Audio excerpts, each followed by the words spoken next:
Hi, Soman.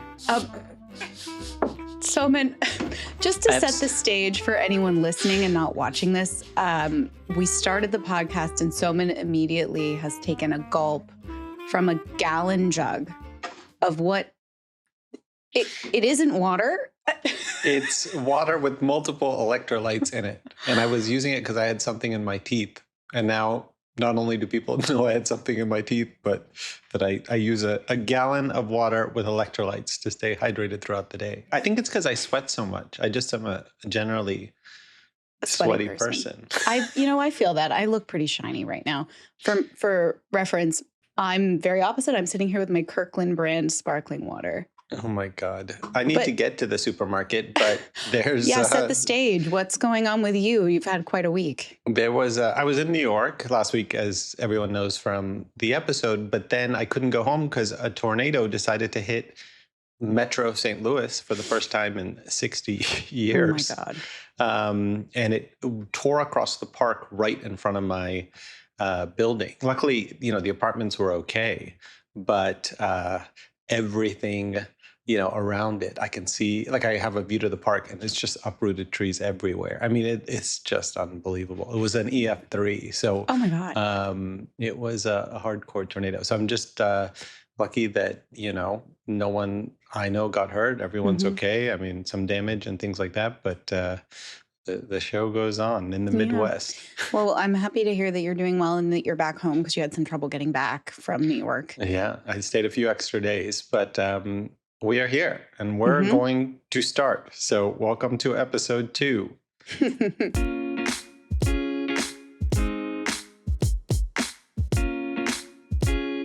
I'm Victoria Aveyard. I'm the author of The Red Queen and the Realmbreaker series. And I'm Soman Chinani, author of the School for Good and Evil series. And welcome to Plot Twist, the podcast that takes you behind the scenes of the biggest swings in our careers. Victoria's Tempest, her first novel for adults, an epic pirate fantasy. And Soman's Young World, a red-hot young adult political thriller. Each week, we go behind the curtain of our creative process and give you our hot, sometimes lukewarm takes on thorny issues in publishing and entertainment. We answer your mailbag questions, plus we pitch plot twists that we want to see in real life. And today's hot topic is going to be, does sex really sell? Of which we have so many thoughts on. It could cover the entire episode. But I was thinking, maybe just to set the scene, because I'm also curious about the answer. What's the first sexy novel that you remember reading? I mean, I'll tell you, mine was... I discovered Interview with a Vampire by Anne Rice at 11. And then by 13, I was sneaking into Barnes & Noble to read all the stuff she had written under pen names. And my mom would just come in and see me sitting there in the aisle reading these books. And she would just be like, God, what do I do? I'm picturing your very elegant mother just shaking her head and walking away. Just how do you tell a kid not to read?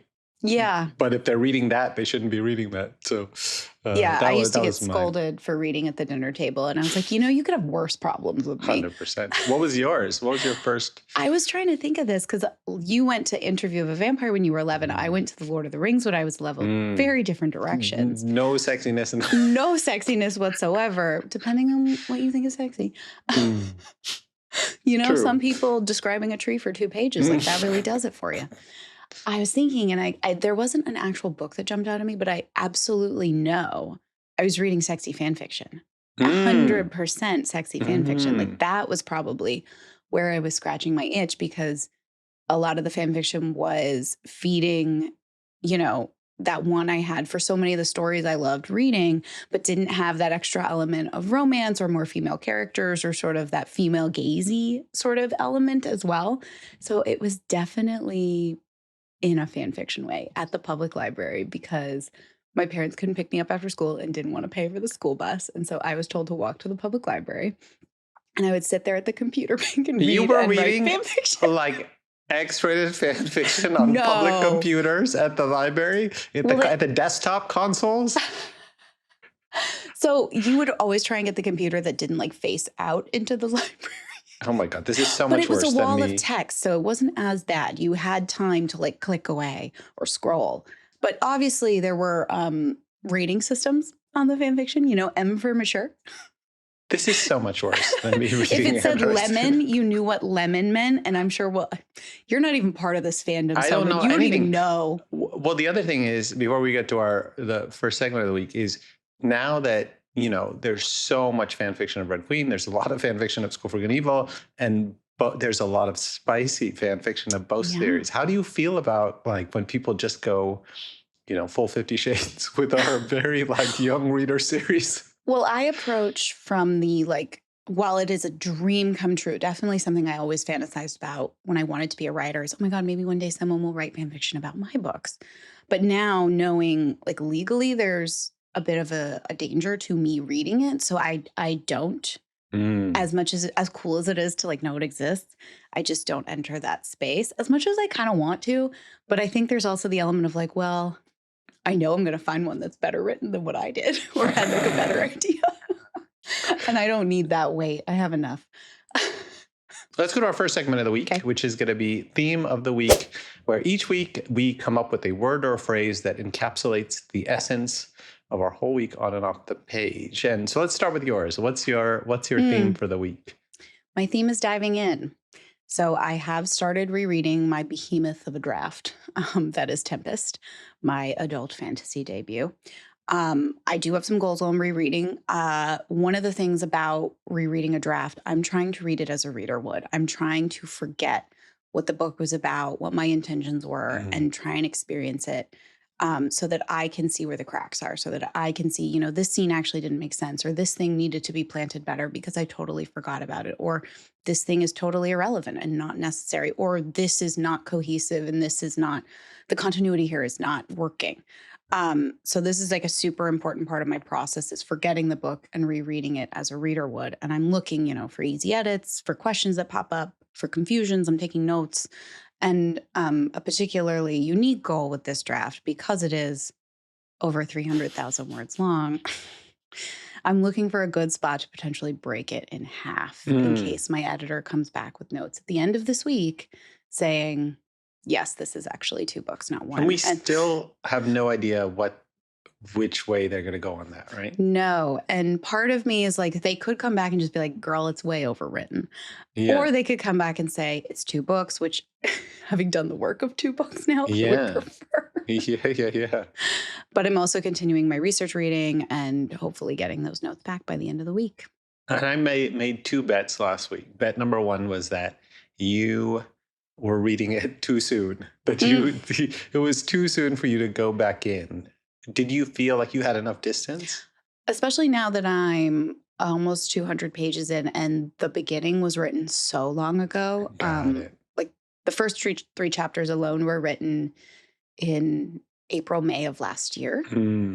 And I don't edit while I write my first draft. I try not to go back so I do have distance on a lot of it. We'll see when I start getting to the more recent stuff. Yeah. Which makes total sense. And then the second bet I made, I'm so curious. Everyone who's listening to the pod is going to be so eager to hear next week.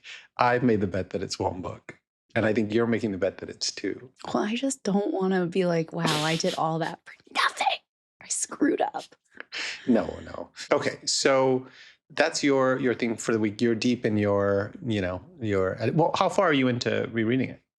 I'm about 150 pages out of 1,000 pages. Shut up. I only started yesterday. 1,000. I mean, the idea of just seeing 800, 900, I would just have a panic. You're going to love the image too, because I met up with a bunch of other authors in LA, all contemporary authors who are friends of mine.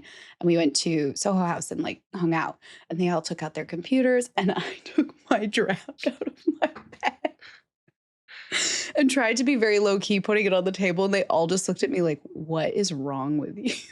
Because none of them write fantasy either. And they're all like, our books are 60 to 90,000 words, Victoria.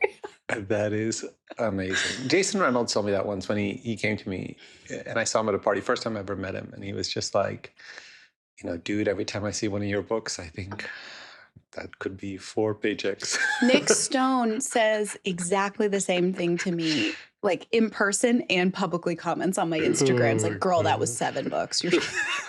You're She's doing it right. wrong. You're doing life wrong. Speaking of which, my theme for the week is let them eat cake. That's your theme for every week of your Everything. life. It's true. But unfortunately, you'll see how it evolves because Young World was done. I was through copy edits. It was going into proofs. It was going to be made into the advanced reader copies and everything. And it was 100% the way I wanted. Like I've never had a book that I felt exactly word for word, exactly what I wanted. And we started to notice an interesting split in, we had about 20, 30 people read it. And we started to notice an interesting split in early reaction about the main character, who's a 17-year-old male in the book. And everyone who knew me, fell in love with him. They really, but people who didn't know me were commenting that he felt aggressively patriarchal at times and skewing into aggressively hetero. And I thought, what? How is this? Because we got that note a few times. The idea of me writing anyone aggressively hetero is so odd because Do you feel like you overcompensated? I think what happened is in his way of describing women, it's like the way I describe women, which is always so heightened. And it's like, that's what School for Good and Evil is. It's female gaze, but it's also the descriptions of females are so heightened and intense. And it read is like almost ogling whenever a girl showed up. And so I was like, aha. Because if you think I'm a straight man, then you're going to read it completely differently. Yes. And when you know it's coming from Soman, it's an appreciation. But you also 100%. describe men that way too. You're sort of equal opportunity. True. Well, because it's a first-person diary, the book, I thought, okay. So I just said, pump the brakes, no printing marks yet. Give me a sec. Because I could not have something this easily correctable completely derail all the work. So I went back in, spent 4 days, basically 24 hours a day, rereading it, just so clear-headed because I hadn't looked at it in 3 months, from the lens of my School for Good and Evil lens, which is the female lens, which is really where I feel the most comfortable, and made 100 very tiny targeted edits that come out to 240 words out of 120,000, but it completely changes the read. So instead of saying the idea was let them eat cake, basically being like, no, I'm not going to, because that's my nature is to be like it is the way it is. This time I was like, no, we're going to let them eat half cake. I need to fix this thing. So as soon as I was done doing it, I felt this great sense of relief. Okay, the book cannot be misread now. And I think ultimately it just came down to subtracting rather than adding. Right. That would be worth talking about in a later podcast, is from a craft perspective, light work that does heavy lifting. Oh, yeah. I mean, 200 words and everybody on the team who just looked at the edits and everything was like, it's so small, but it just solves a huge issue. So let's talk about our goals for this week. But first, we have to give ourselves the scorecard of how we did last week. So let's talk about your goals from last week. I'm going to remind everybody what they were. Number one was finish research reading. F. I'm working through it, but I've not finished my research reading. So I told you to go on a date with a pirate. Your husband would understand. It's just Honey, faster. It's for research. But also, I live in Los Angeles. Where am I finding a pirate? Everybody in Los Angeles acts and dresses like a pirate. But that's different than actual pirate. Anyway. And then my goal of rereading Tempest, that is ongoing. That is happening. That is my goal by the end of the week. But I have an A+ for getting back to normal with my dog, who had pretty scary emergency abdominal surgery. And now she's almost 2 weeks out, tapering off her pain meds, acting normal, trying to play fetch, trying to jump on things, and back to her self as if nothing happened. Oh, that's great. So I'm happy there. That if there was a goal I wanted to achieve from last week, that was the one. And I can think of nothing more normal to her than you just sitting there with your 1,000-page manuscript read. I mean, that she's probably in heaven being like, oh. Yeah, she lies on top of me while I edit. It's very nice. My goals for last week were, number one, to have a Young World cover. F. And? F. That's an F. F also.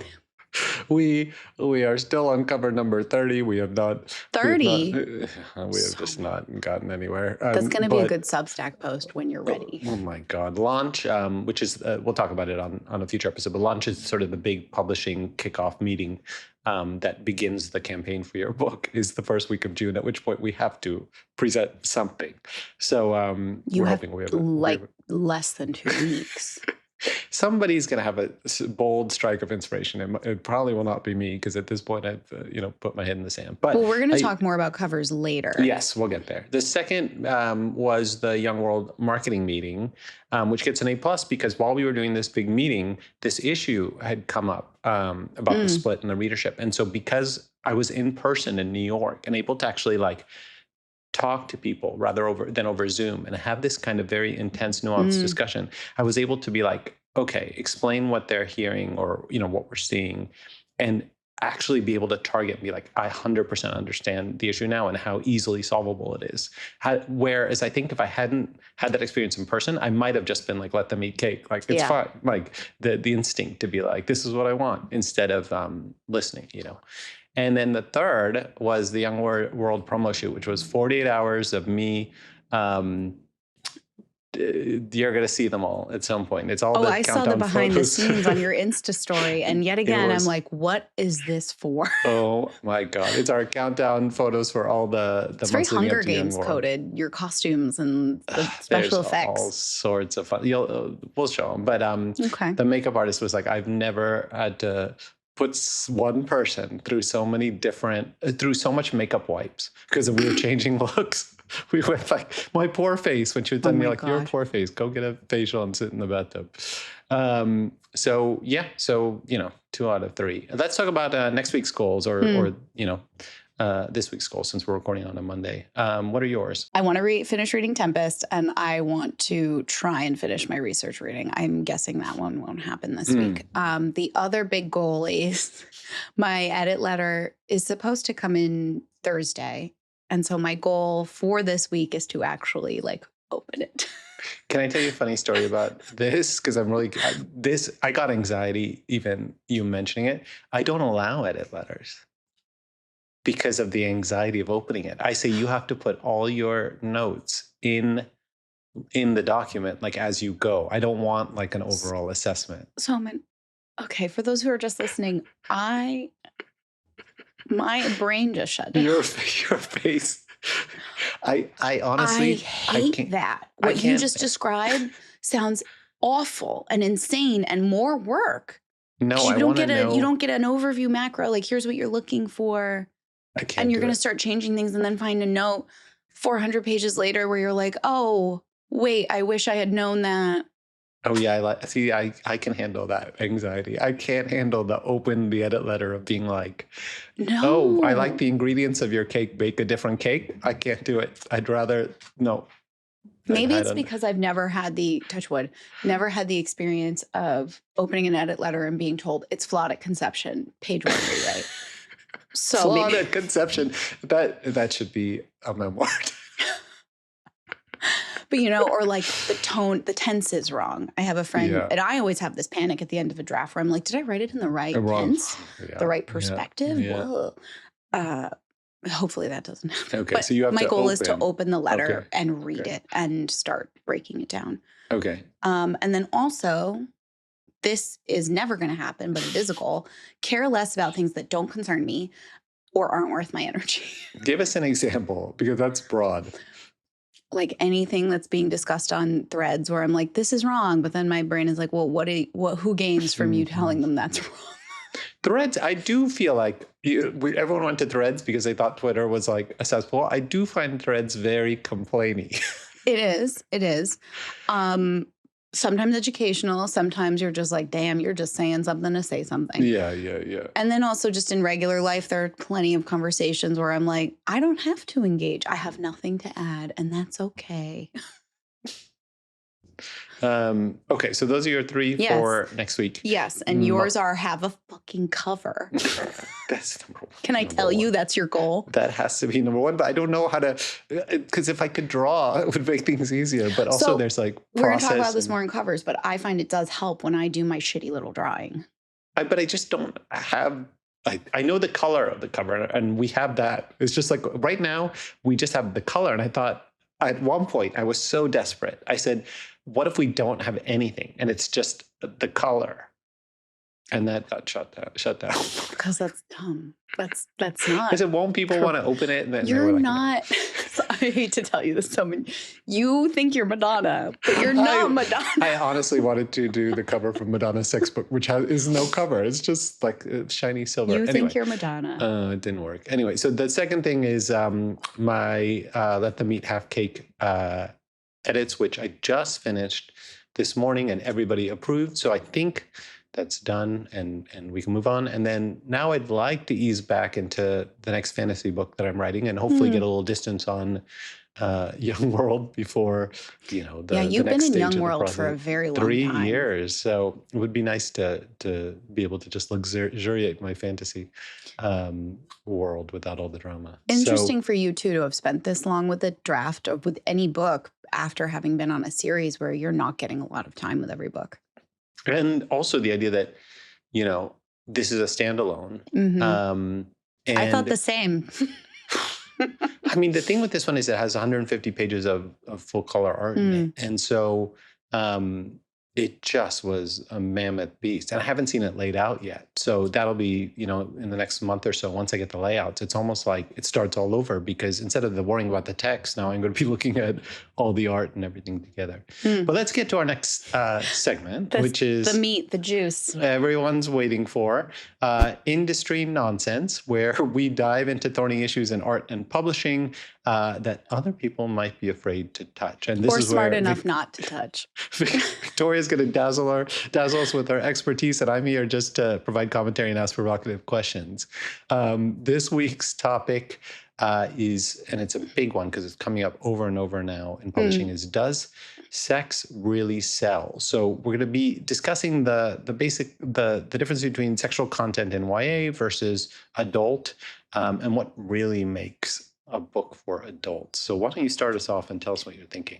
Yeah, so one thing about these whole industry nonsense publishing discourse items is that for us, and we've been in this industry for 10 plus years now, and I know a lot of other authors feel the same, we see the same conversations happening. This conversation happened 5 years ago, 2 years ago, 1 year ago, 10 years ago on different mediums. And now it's just happening again on Threads.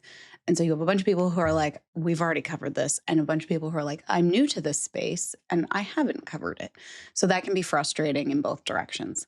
But as far as the whole, does sex really sell? We're really discussing sort of the line of sexual content in YA versus adult, and also what really makes a book, quote, for adults. Currently, this is kind of dovetailing off of a recent advertisement for an adult romance novel that was being billed as, quote, Hunger Games for adults. And I wanted to kind of dive into what for adults means, or at least what it means to me. And I think there is a difference between saying a book is for adults and the adult marketing category.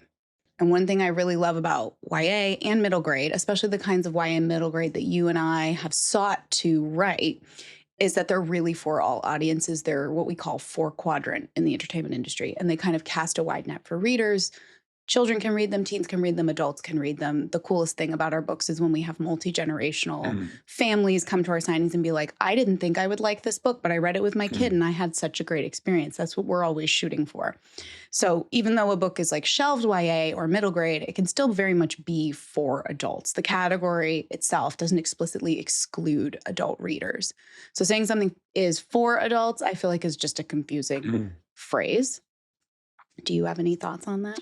Well, I think the idea that being let's do the case study of Hunger Games for adults, right? Because what that means to me is adults love Hunger Games. They definitely showed up at the movie. So when you say Hunger Games for adults, I'm thinking, well, that's just Hunger Games. Yeah, and okay, are the kids in the games adults? So now are we doing Is it Squid Game? Are you telling me it's Squid Games?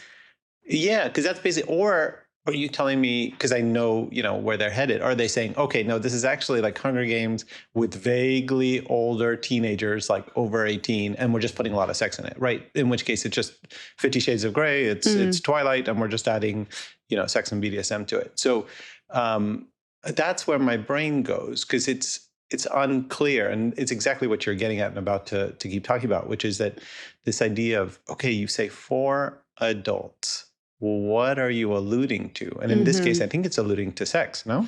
Yeah, I think, and that was the whole intention, is like a spicy Hunger Games. But then when we say for adults means spice, I don't agree with that. I don't think the adult marketing category requires spice on the page. You can absolutely have it. And there are definitely some genres within the adult category where that's like expected, but it's not a requirement. And I personally, as someone who reads plenty of adult fantasy or romantasy, like I'm more on the side of like the tension is what I'm coming for, what I am really attracted to. And I prefer sort of the yearning versus when the relationship culminates, because after that, I lose all of that tension and I sort of lose my interest. So I'm all about like the slow burn, draw it out. Everything after that, I'm like, I get it. But everything up to that is what I prefer personally. Because that's what I was thinking to myself, is that like Hunger Games has plenty of kind of sensual moments between, characters. I mean, it's quite like raw and physical. And so when you say Hunger Games for adults, that's why my first instinct is to be like, okay, maybe they just are all adults, because to me, Hunger Games does have plenty of like an intrinsic physicality and sensuality to it. And yes, it's slow burn and all those things. But once you just make it seem like, okay, for adults means there's going to be sex scenes, I think even an adult who wants sex scenes and things would find that marketing quite, Yes. what's the word? Infantile. Yeah, almost, that's exactly what I was going to say, is it's a little bit reductive to Mhm. readers to emphasize that like graphic sex, titillating sex, which is what spice is the only thing that elevates a book from this category to this category versus like the content. Or in my opinion, I think what the big decider between adult and YA is, especially because I'm now writing my first adult book, is the character. And Mm. in young adult, the characters are usually on a journey of self-discovery, of figuring out who they are in their world and who they want to be. Mm. And now writing my first adult, I have a main character who very much knows who she is and is trying to survive as that person who might not necessarily be like a good person, but it's who she is. That's a really good distinction. The idea that young adult is the act of becoming to some extent, and in which case, if the sexuality is too aggressive or too knowing or too confident, it doesn't line up. In fact, I think a young adult character that approaches sex very confidently reads as a lie or an asshole, Yes. because it doesn't feel authentic. So I was thinking of how I accidentally stumbled on Icebreaker before it became a phenomenon, because I saw it in the bookstore and I thought the cover was Tastemaker. so odd, because I saw it and I thought to myself, oh, this looks like a kid's book, but why is it in the adult section? I just was so curious as to why it was there. And when I started reading it, and I was like, oh man, like this is the equivalent of just like commercial like erotica meant to, essentially be porn on the page. And then when teenagers started picking it up because it had that cover and everything like that, I thought we're in murky territory now, where we're trying to almost deceive people into picking up what is essentially a sex scene book, meaning there's no plot. It's just. Well, there's also a difference in like the definitions of what is spice, what is smut, what is erotica. And erotica is a category all its own and has its own sort of expectations and its own genre requirements. And there are very much erotica that do it well and erotica that don't do it well, and that have, momentum and not to be like making puns, thrust. Yeah. I actually, and I was thinking about specifically like the difference between sexual content and YA, because a YA book doesn't mean no sexual content. It just means the intention of the sexual content is different. The service of the scene is different. And I think Tess Sharp, she's Forest of Arden on Threads, had a really good take on this. She's an author, and I'm going to read the quote from Threads. YA does not have spice in it. Spice is a label and range used to describe sex scenes featuring adults that exist to not just emotionally move the plot or characters forward, but to titillate. There's nothing wrong with spice, but to apply this label to YA books is bizarre. YA sex scenes exist. Some of them do not fade to black, but they are designed for the audience, which is teenagers. Writing a sex scene in adult and writing a sex scene in YA is entirely different. I do agree with that. Total sense. As someone who has written fade to black, closed door, as they're called, sex scenes in YA, the intention behind the scene, both for the author and the reader seeking that scene, are very different. So I feel Mm. like we're all just, again, so many of these sort of pieces of friction come from all of us using the same terms, but not agreeing on the definitions of those terms. Mm. And I also think there's a difference, and I'm curious with your thought on this, between male characters and female characters and how they think and talk about sex, right? Because I think a male character in YA or adult is going to have I would Yeah. think, less leeway. Yeah, definitely. And this kind of goes into something we've both talked about before, and I know it's been discussed before many, many times, but it's this idea that a book or a story, it can also be a movie too, up Hmm. front sort of makes a promise to the audience, to the reader, of what it is Mm. going to be and what Mm. parameters it is going to operate within. I think this is also super important when writing a series, is that first book kind of Mm. sets the stage for this is where we are going to go. This is going to be the tone. This is going to be sort of the range of what we're doing with this book. And especially when you write for children, my background, my parents are school teachers. My mom was an English teacher. And so I always would think, she could read the first book in a series and safely and confidently give it to an 8th grader. Mm. But if 3 books in, something changes in terms of the range and what's going on in those books, she could get in a lot of trouble. But she Absolutely. hasn't read 4 books into the series. So that's like a weird, almost administrative element that I have in the back of my head just because of my background. But I think it's important. And just like a good piece of craft and storytelling is you're making a promise to the audience of what something is going to be and what expectations they should have that you will fulfill. That's brilliant, and it came up a lot in School for Good and Evil because 4 or 5 books in, I remember one time Agatha and Tedros end up off screen spending the night in a barn. And my editor's like, why are they alone in a barn overnight? Why is this not commented on? Like it's that thing of even 4 or 5 books in, you have to be aware of all of those elements. Um, all right. Did we I think that thoroughly was a pretty good thoroughly rundown. answer the question? We don't have the answer to. That's right. I think that's does- important to say that everything we say, like, it's not gospel. We're discussing this. We don't have the answers either. And we're just kind of like the rest of us trying to figure it out. Let's go to our next segment, which is the reader mailbag. And we love getting your questions. And we got 2 questions from fans online so far. And the one we wanted to talk about first was, and we alluded to it earlier, how much input do authors get on their covers? Soman, cover want me to number start? 31. How much input are you going to have? But also, how much input did you have in the past? The thing is, I want a great artist. And so usually we take a lot of work. I did middle grade, which is mainly artistic covers. And so I was very clear about, spending a lot of time getting the right artist. And I would sit down with Tony, my editor, and really make sure we have the right person. And then we'd give them free range. I'd give them maybe suggestions of what I'm seeing in my head, but I just wanted a blue sky because that's their genius. That's their inspiration. You want an artist to give you their vision, not, just interpret yours straight out. And it always, really worked out. I mean, Beast and Beauty is the true example where Julia Iredale, who is just a master of illustration. It was so pretty. She delivered 5 sketches, just like quick sketches. And the cover for that book was the number 5, I think. And I remember just telling, Tony and I both looked at it and we were like, that's it. But like, that was it. We didn't want her to go to final. Like that was her sketch. We wanted the sketch to be the cover. It works. The colorway of it too. You were really onto something there because then you look at a book like One Dark Window, which is an adult romantasy novel. And the color scheme is the same with the red cloak and the blue. And so you were really tapped into something already that eventually.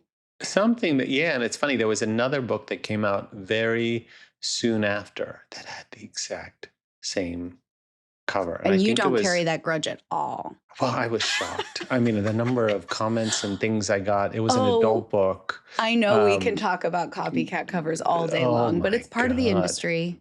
It is. Well, we'll deal with that at some point. But this was such a shock because everybody who saw it, I remember Scott, my partner, saw it in a bookstore and he goes, "Oh, look, there's your point." And I thought, Mm-hmm. oh man, it was like that, what we talked about last week, that Madonna Lady Gaga moment. Yeah. So for Young World, it's been different because it's more a design-based cover. It's YA, right? So it's not such strict illustration.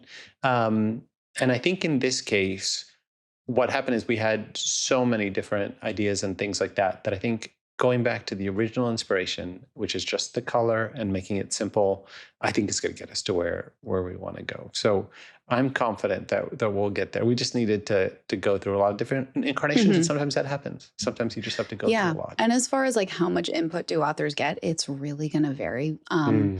Especially if you're a debut, if you're a more established author. As a debut, I was given a lot more input than is average. And something I don't know if a lot of people realize is sometimes you can get a cover all the way to the end and Barnes& and Noble is like, we don't like it. Has that happened to you? No, thank God. Oh But I my have plenty of God. friends who are like, we're back to Yeah. the drawing board because it's been nixed by this bookstore or this Yeah. outlet. That happens. And there's a much larger ecosystem there in terms of covers that people don't really realize exists, especially in traditional publishing. Yeah. But for Red Queen, I was asked, what did I want from a cover? What covers did I like? And my agent had a really good idea and was like, also include the covers you don't like. And I Mm. remember my first editor being like, we're going to have this beautiful cover with a girl in a gorgeous gown. And I just had that moment of, can I say this? I'm a baby. I don't know what my boundaries are, but I need to say this. And I was like, that will not be my cover. I really do not like the idea of that kind of cover. And at that time, that was what a lot of covers Mm. look like. And I was so concerned about not only my book being lost on the shelf, but having the wrong promise on the cover. Mm. Like that tonally was not what this book was. And I didn't think it was going to work and set the right expectations for a reader. So I sent them a bunch of covers I liked, covers I didn't like. I wanted a simple, very iconic cover. I said I would love to do an upside down crown. They were like, great, can we put blood on it? I thought, yes, Mm. please. And that cover, I think, has sold as many copies as I have. Like all the work I've done, that cover for Red Queen, like really got the Oh, ball it's an rolling. amazing, amazing And cover. I love it. It is iconic, and I'm so happy that I had it. I felt so lucky. I did have the experience of my agent being like, my mom bought a book at the store thinking it was one of yours, and it wasn't. Mm. Well, I mean, the number of copycats to the Red Queen cover are quite Yeah. shocking. But I think it's so funny. There's something in the original, and Hmm. this is in Always, that you realize why it's the thing. I was talking about this because Sally Rooney is one of my favorite authors, and there's 10 million copycat Sally Rooneys. And there's all this backlash to Sally Rooney now being like, oh, she's so like overplayed. And I'm like, you go back and read Sally Rooney and you realize why it's the original. And it's not an original thing. Like this has happened forever. There's like, the John Green covers. Suddenly every contemporary sick kid book looked like a John Green book. For Realmbreaker, I was in a place now where I had more leeway to say like, hey, this is not working. And we actually got down a path with a cover that was not working. And I was able to pump the brakes. And I remember I went into Photoshop and made a very, very shitty mock-up of what I wanted the cover to look like. And I used the key art from the White Queen TV series where she's like holding a sword with blood coming down her hand. And I just made that into a book cover. And their artists turned it into an actual beautiful book cover. But I feel like for anyone who's wondering about cover creation, does have input, doesn't really know how to communicate what they want, I would definitely advocate for like drawing it yourself, either in Photoshop or on a piece of paper, and like scan it, fax it, whatever you do, because you're never really going to be able to communicate it without the visual. Yeah. Yeah. The second question we got was a simpler one. Do you enjoy drafting or editing more? I feel like, well, drafting is definitely the most difficult part of the process, especially the first draft. But I find more enjoyment in the first draft too. So it's a little bit of both. It's a double-edged sword. I find the first draft to be the highest mountain I have to climb in the process of writing a book, and every mountain after it is a little bit shorter. But definitely the draft is where the discovery is. I care about that so much more. That's so funny. The drafting kills me. The editing is like, I'm such a type A fascist controlling person. That editing is like, I mean, what I had to do these last 5 days to go in and surgically kind of, target these things and kind of refine and find, I mean, I could have done that for a month. It's just, I love it. I love it because I love making something better. Hmm. Taking like, there's something about making something better and taking something apart. I think this is the never slash school for evil person in me. I like to destroy stuff Mm. versus create stuff. So once it's on the page, then I can like really take it apart and start to put it back together in different ways. Getting it onto the page is brutal. Yeah. It's There's tough for me. definitely something to, you can't edit the blank page. You can't fix something that doesn't exist. So you have to have that first draft first, and then you can shine it up and make it perfect. I also think the thing I like about the first draft is knowing it's the first draft and it doesn't have to be perfect. And I will have time later to fix it. And as every subsequent edit comes in, I'm like, oh God, I didn't fix it on this round. When is it going to get fixed? It's like, that's tomorrow Victoria's problem. And suddenly you're tomorrow Victoria. I love how much perspective you have. I just assume the first draft is perfect. Like, I'm just like, it has to be perfect. This is what's going to be published. This. And then, of course, you and I trade them all the time when we do our edits. Like, it's all red. Like, when we track changes, like, there's nothing left. I've been pretty lucky in that, and I'm probably jinxing myself right now, but my previous drafts have all been pretty clean. And I've not really had, huge plot changes or character changes. No one's ever been like, actually, you took a left when you should have taken a right, and the next 300 pages are gone. I've usually had to, shine things up, fix things, move things around, but never change the spirit of the story. So hopefully that continues. We'll find out when that letter is opened. Stay tuned for next week. Will Victoria open her edit letter? You're going to come back to me and be like, for future books, I'm forbidding edit letters. I'm going to do it. I don't know how you do it. That's fascinating. I don't know, but I just can't. The idea of an email that's like, I can't do it. I want to see your brain scan. I would be sick.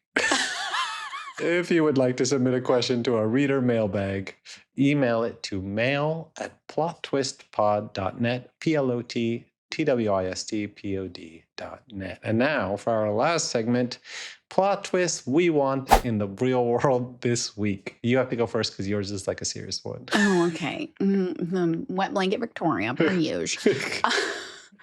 I would, and I'm also guilty of this myself, but I would like to see room for nuance on social media. And I'm specifically talking about, like, I see myself included, so many veteran authors weighing in on issues in the industry, and giving answers to questions only to be sort of like scolded and shouted at, and just kind of talked down to by accounts that either don't understand what we're talking about or are determined to misunderstand what we're talking about. Like, there's no benefit of the doubt.